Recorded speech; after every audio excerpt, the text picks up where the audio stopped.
কমল সোণোৱালৰ কথাৰে প্ৰিয়দৰ্শিনীৰ পাঠেৰে কবিতাৰ শিৰোনাম নাৰী।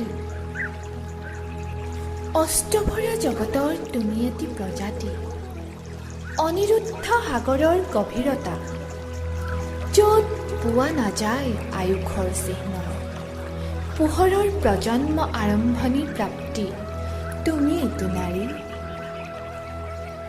যজ্ঞহেনী ৰূপৰ পোচাকযোৰ, আবতৰীয়া মেঘৰ বৰ্ষা, জীয়াতলৰ মাজেৰে সৰকি যোৱা নিকৃষ্ট সমাজৰ আতপাউসীৰ শুদ্ধ মন্ত্ৰ। নাৰী, তোমাৰ সৰলতাৰ চাদৰখন সাহসী যাত্ৰাৰ বীৰৰ মূল উৎস।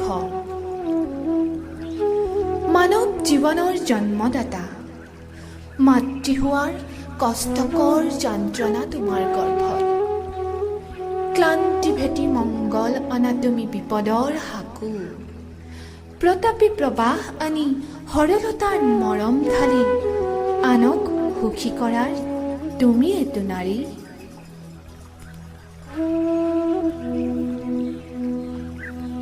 ইতিহাস জোকাৰি জোনাকী পাঠত অলকানন্দাৰ তুমি জাগ্ৰত প্ৰহৰী, পুষ্পগংগাৰ সুগন্ধি মালাস্বৰূপ জীপাল কৰা এখন সংসাৰ, শুদ্ধ মৰমৰ আৱাসস্থলী তুমি এটো নাৰী।